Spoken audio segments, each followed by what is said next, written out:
This is Jason. This is Kailani. And you're here for the Worm for the Night podcast, episode 27. A podcast where it used to be about making my girlfriend watch movies that she doesn't want to. Now it's just basically me talking shit to my girlfriend.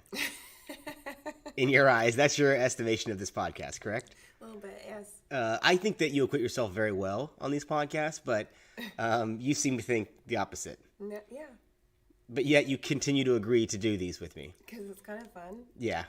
You have to be coerced a little bit, but not too much. Right. So you're here at the House of Baskin, and let's go ahead and clue the listeners into who Carol Baskin is to us. What our connection I'd rather not. to Miss Carol Baskin I'd rather is? not. I'd rather move on with this. Really? Yeah. You want to just glaze Sorry, over guys. this? Some things just need to be left unsaid. Wow. I guess we'll leave that for the Patreon, huh? You want to subscribe? We'll let you in a little backstory on how we know Miss Baskin there. All right, let's start at the beginning because it's been a while. We're still sitting on the weight bench recording. I tried to sit on the floor. Like that's a better alternative? Well, no, but... Your idea of sitting on the floor was us sitting on the floor with the microphone on the weight bench. No, not you, just me. That was even weirder. That meant I was sitting on the weight bench while you were at my feet and I was talking down to you. Yes, because your voice is so clear. It felt abusive. I didn't like it at all. I was just trying to help. Appreciate that. So let's take it back. Last time we did one of these, it's been a while. It was about 103 degrees in this garage on that summer night. It's now freezing. Yes. California freezing, we should say, out there for you that truly have harsh winters. Unfortunately, this island girl here gets seasonal depression even in California. And I hear about it from about September on, about how cold and dark it's getting. I made a point not to say anything about it this year. Well, we just got back from Hawaii where it was, 90 degrees with 100% humidity. I mean, it was just perfection. Yeah, so we really haven't experienced it much. But we are in hoodies, freezing our asses off, sitting on this weight bench, bringing you a new podcast. We've got to fill you in on a lot of things that we've done since the last time we all spoke to you. So the first thing is Burbank. We went down in late September, early October to the opening of the Academy of Motion Picture and Science Museum. This was a trip that was planned for probably a year and a half, pre-COVID shutting down everything. And it was 5 stories, and it was the day before it opened up to the public. We got to go early. This was a gift that you had signed me up to be part of the Academy, which I didn't know you could be. Yes. Yeah, you paid an exorbitant fee and made us Academy members, and this was one of the perks. And it was awesome. The only thing we didn't get a chance to see was the big screening room, but we did get a chance to walk through it, see all the exhibits. What do you think was your most favorite exhibit? Because I saw you get stuck at the Pedro Almodovar exhibit, which was about a 100-foot screen showing a scene, I think it's from Volver, with Penelope Cruz, where her daughter had murdered. Yes, that was so dramatic. It was just really good. I couldn't take my eyes off of it. I wanted to watch the whole thing, but now because the end was ruined for me or whatever, I was like, that was good. That was the most intense scene of the movie. But it wasn't my favorite, no. That wasn't your favorite? I'm surprised because you stood there for the longest and watched that 10-minute scene play out. Yeah, that was for you, so you can continue to look at the other exhibit next to it. I'm not the biggest Almodovar fan, and I can never say this other Asian gentleman's name right. The guy who does Howl's Moving Castle and Princess Mononoke, his stuff is extraordinary, but that installation as well, I wasn't the biggest fan of. But though outside of that, I thought that the museum was put together fairly well. You could see it needed a little bit more. It was very concerned about diversity and inclusion and things like that, which was great. But they also skipped over a huge chunk of movie history, I felt like, in that there was a whole era that it wasn't even looked at. Like the 80s were pretty much non-existent in that exhibit. Yeah, actually, that's pretty true. Which, some of it was very cool to see how they did a lot of rear projection stuff. They broke it down with a scene from Wizard of Oz. They let us watch Raiders of the Lost. There was a scene from Raiders of the Lost Ark, speaking of an 80s movie, where they showed us the sound design, which was really cool. And we got to stay at a beautiful hotel literally across the street from the Warner Brothers lot, where they house people working on the lot and a lot of people in the industry in that hotel. And it was a beautiful hotel, and we get back from our day out there at the museum, and you're in the front room. Yeah. And what would you describe the noise that you heard initially? Well, it just kind of sounded like the sink threw up, as opposed to it just threw up. Unannounced and for no reason. This kitchenette sink that we had made a gurgling noise. Yeah. And, you looked at me like, hey, you should go check that out. Almost like if there's a noise in the middle of the night. No, I never did. That was just in your perspective. I felt like you threw it to me and it was on me. No, I didn't care. I was just thinking it would go away. Yeah, I didn't. Because the gurgling happened again. And I walk over to the sink and I look at you and I say, the sink's making a weird noise. And as I say that, this black shit, this scum oil of the earth, black blood of the earth, shoots into my face and all over so hard that it hits the ceiling. Yeah. Hey guys, if you've ever seen his face more shocked and pissed at the same time, it would be like, it's hilarious. The only thing I can describe it as is almost like being sucker punched and being shocked and fucking enraged at the same time. I'm glad it still gets you. Because I just imagine you getting on the fucking elevator. Which I did. I left the shit on my face to walk down to the front desk to show them at where this the bar and restaurant is, and everybody. This exclusive LA hotel that had multiple G-Wagons lined up outside. I'm like, what the fuck is this on my face? Did they not hop too? They did, but it's amusing. It was not amusing. They took care of the problem. We got a nice steak dinner out of it. But to get shit shot in my face, which turned out to be sludge from the pipes. Who wouldn't find that funny? If situations were reversed, you'd still be laughing about it. I'm just glad it didn't go in my mouth. You want to pantomime that again? We're on radio, not TV. She's making the face. I'm glad. it still brings you joy like 2 months later. I'm fucking glad. I was hoping that story was going to die. This is the last time I had to tell it. And if you're family and friends, you've heard that story before, you're listening, please excuse it for having to bear through and hear that again. But that was a pretty memorable moment. Keep going, get it out. It's just because things like that don't happen, to you. And when they do, you don't like it. You should have seen the people in the elevator when I had the shit on my face. Yeah, I know. You probably fucking yelled at them. Nobody said anything. It was like, you know what I mean? I had that look of just leave it the fuck alone and it'll take care of itself because I was not in the mood. Oh my goodness, the Italian came out. But anyways, we also got a chance to check out Universal Studios tour, their backlot tour, which I gotta say was 10 times cooler than... I'm sorry, did I say that backwards? We did the Warner Brothers backlot tour, not the Universal Studios backlot tour. But that tour was better than the museum, I thought. Getting a chance to see the backlot in the studios where they shot Friends, The Big Bang Theory, the stages where they shot The Goonies and Batman, Lethal Weapons. I mean, all these sound stages have these massive placards, and anything that's ever been shot on that stage, it'll say the year in the movie. And these things are 75 names on there. How did you feel about that backlot tour? Oh, I loved it.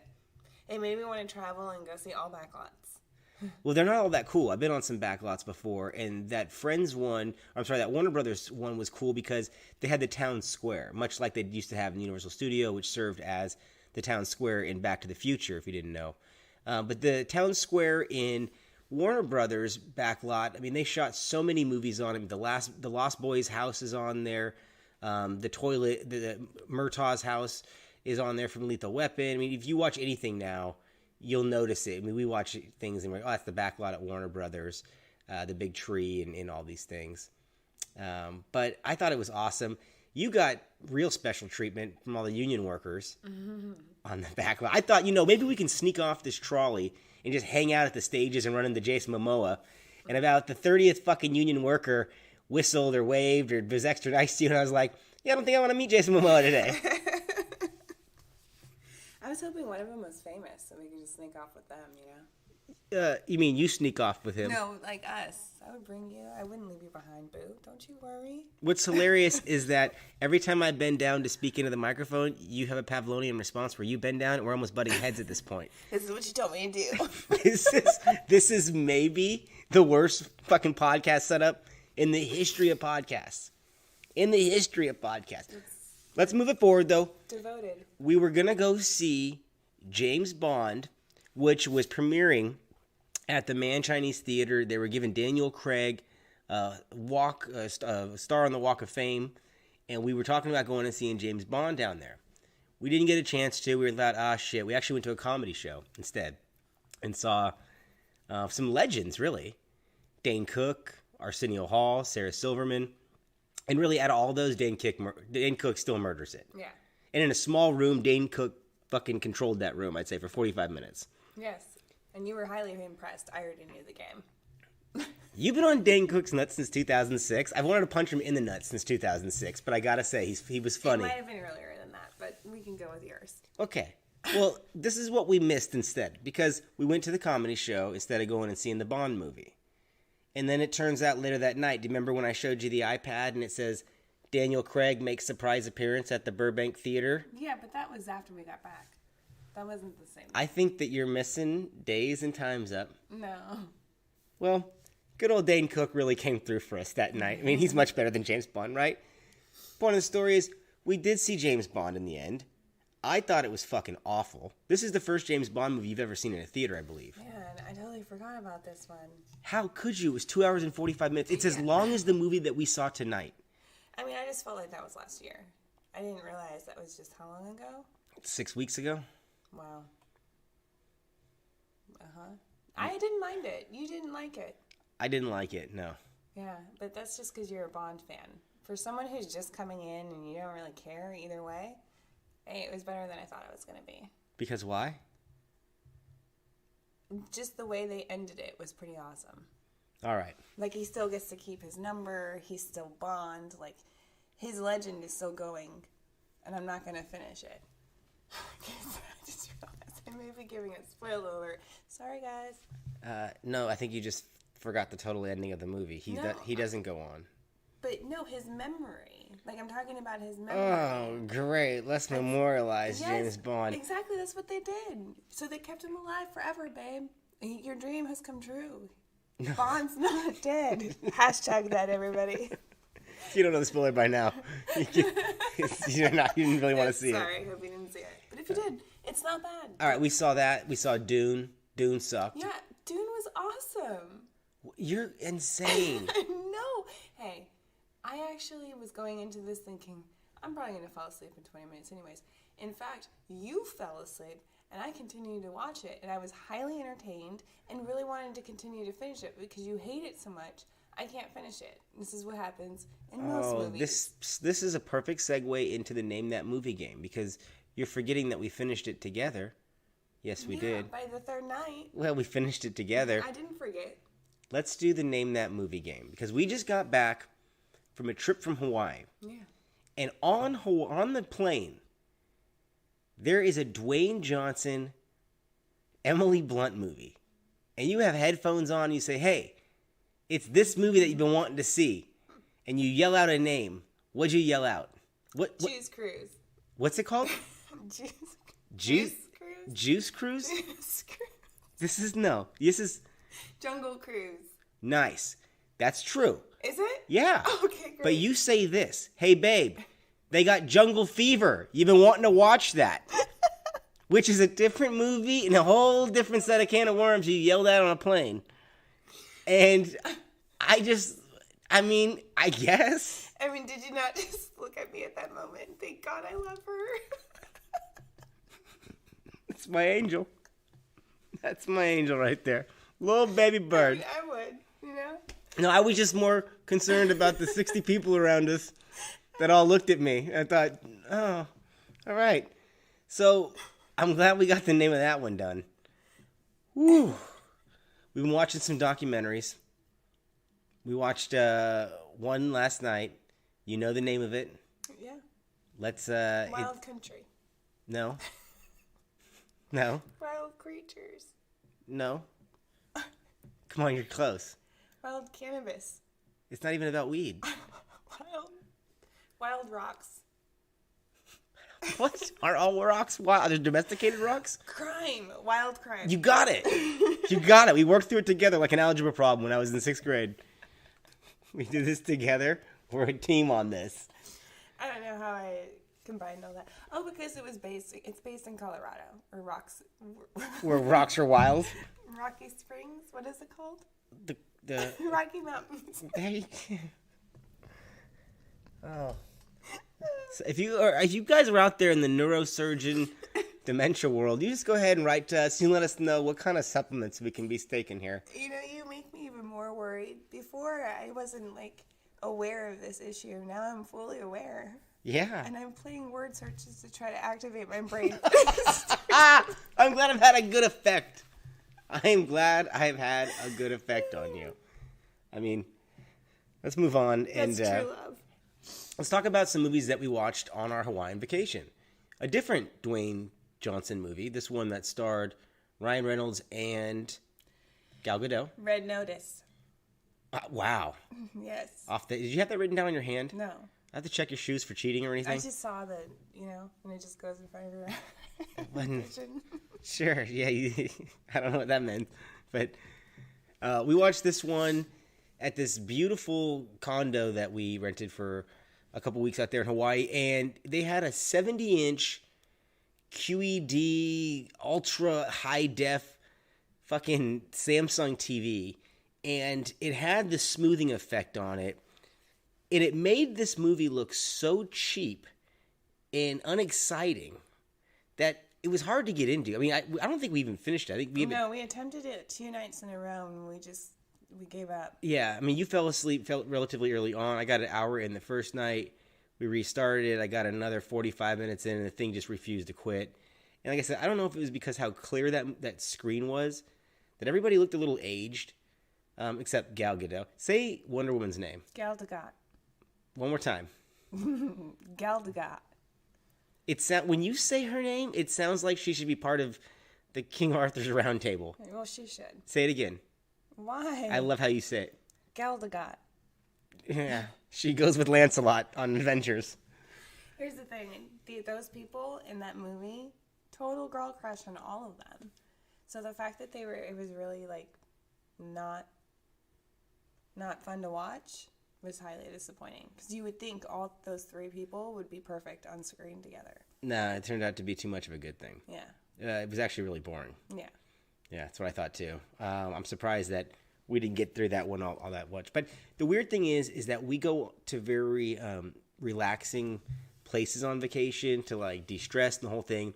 And then we spend 90% of our time watching murder documentaries, which are not all that de-stressing. We watched one recently called Alabama Snake on HBO, and I got to recommend this highly. It's about a Pentecostal preacher who is a snake handler, and his wife was killed by snake bites, or attempted to be killed by snake bites. Did he make her do it? Did she do it on her accord? And then the whole backstory of that. It's on HBO Max currently, and if you have to burp, you can do it towards the just don't fart towards the thing. It'll catch that. What did you think of this documentary? I thought that was highly disturbing. The whole thing. Yeah. And because they were twisting, the Bible itself into their own... Anyways, we don't need to touch on that basis, but it was good. It was disturbing, but it was really good. I thought it reminded me of when HBO really had the front runner position in terms of documentaries. They were the premier ones. Now it's Netflix has seemed to take that over. But it used to be that HBO and American Undercover Series was the best thing you could watch documentary-wise on TV. But you know what? I would say Hulu's getting pretty good at it too. But yes, I agree. HBO has always had the best documentaries. Well, it's not Stars. I forgot there was there is a IFC channel or something that you can watch. You confused IFC with Stars? Yeah. Oh my goodness. Because I love independent films, so I used to have that package. Stars shows Pauly Shore movies. Yeah. Is it IFC, the independent film? Yeah. And there's a bunch of other ones too. The Sundance Channel and Criterion Channel and things like that. But we watched one on Hulu recently called the Von Dutch story, or the story. Basically, remember that douchey clothing brand that Ashton Kutcher made popular and was running, or Paris Hilton, or Tommy Lee, or whoever you followed during that era. Okay, go ahead. It's the Von Dutch brand, and this is a 4-part series on Hulu about the making of it, who started it, and then a murder behind it and all the crime and its quick downfall. And for as much as I disapproved of that brand, it was cool that the documentary kind of took you back to an era that wasn't that long ago, but was long enough ago. It's pre-social media, no smartphones. People were a little bit more engaged in celebrity culture, and it really kind of it wasn't thrown at your face every day. You had to get a Us Magazine or watch MTV or something like that. It wasn't like you had the Instagram. So I don't know. I thought they did a good job with nostalgia, and then the story itself is very compelling. Yes, I would agree. You can't make up those characters. Yeah, and then what happens in their lives and who comes out good, who comes out bad, how they're affected from this fucking clothing line that I haven't thought about once in 15 years. No, but can I do this now? Yes. I was surprised that the last person who was the creator was Ed Hardy. But I wasn't surprised, but I was surprised. Like, you could see that the art was very similar, the style is very similar, and you remember Ed Hardy came after Von Dutch. Yeah, it was one of their designers, that Christian, I'm going to say murder this guy's last name, Aguilar or something like that, and he ended up leaving Von Dutch and then going and starting Ed Hardy, and then he passed away in 2015. So it was pretty interesting, and we watched that, and then it led right to tonight's viewing, which was a trip to the cinema like we live in London. We went to the theater as well. Do you ever notice that when movies are made in like London or Italy or any of those type of areas, Greece, you automatically associate it with like some type of gangsters or mobs or like, you know what I mean? Not really, but I'm going to go with it for sake of argument. Always like the bad guys of some sort, like the underground people. Well, the movie we watched tonight, there wasn't really any straight-up criminals in it. There was white-collar criminals until the final scene, but that's... Yeah, but what you see there is you accept that it's in Italy. And they're all pieces of shit? Is that what you're saying? Yeah, because you wouldn't accept that in, like, California or Washington when watching a movie. It wouldn't be believable. But if we're watching a movie and it's set in Hawaii, everybody's good, like Doogie Makamadala, MD? That's a different topic. Your bias just streaming out of you right now. You're with an Italian guy. I know. You're weird. That's why I love it. Yeah. So, long story short, we saw House of Gucci tonight. A punishing 2 hours and 32 minutes. A very talky, slow, melodramatic movie that has some showy performances. Kind of like this podcast. Yeah, I know, right? If anybody made it 22 minutes in, bless your heart. I love you. And I don't know. I was a little let down by this movie. Was not the biggest 100%. fan. But like I told you, I think they did great in acting. I really do. Yeah, like I said, performances are good. Production design is good. But the story, the most compelling part of the story is the murder. And that occupies 5 minutes of a 160-minute movie, which I thought they just told the wrong story. They basically, instead of focusing on the murder, the trial, what was behind that, they focused on a love story, the dissolution of a marriage, and then, this power-hungry person. It was really a character study in the Lady Gaga character. Yes. More than anybody else, because she's the only one that had a big change in her life. I mean, nobody else really went through that big of a change in terms of character. But great performances, long Oscar bait movie. This one can be viewed at home. I'd say don't rush out to the theater to see this one. Disappointingly, I would agree. But I also want to know, did you hear those girls say, oh my God, he's so hot. He's like super hot. Talking about Adam Driver. I said, wow, I'm getting old. Yeah, I know. I don't understand it. No offense, you're a good-looking guy. But I'm just saying in He's general, not even a good-looking guy. He's a fucking goof. It's his confidence. He alludes to confidence, so it's like it transfers. I feel like you're saying he's got big dick energy. And we're not talking about I don't like where you're What's going. his name? Peterson. What's his name? Dave Peter? No. Keep going. I know who he is. Oh, Dustin. Who's that? Pete Davidson. Kim Kardashian. Wow. Oh, that's the rumor. He has, Well, that's great. I'm great. He's yeah. blessed down there. Is he? But I don't know. Is that a blessing? I don't know. I hear Lady Gaga's deep. Did you know? You know what I mean? That's the rumor on the street with the boys. Is that she goes deep. that we can. This isn't a challenge. That's what I'm hearing. No, that's what the boys in the barbershop been saying. Okay. Well, I'm glad you have those type of conversations. Well, I mean, I'm glad that we know about Pete Davidson's situation. I mean, the fact that we know who Pete Davidson continues to date just shows that we're focusing on the wrong fucking I'm sensing things. Irritability and jealousy right now, and it's not okay. No, you're just sensing my BDE, and I just need you to... We're going to go ahead and wrap up the show on that. I think we have some arguing to do for the next 10 minutes or so. So speaking... Or Kailani, no. This is Jason. This is Kailani. And we're in for the night. Thanks for joining us, guys.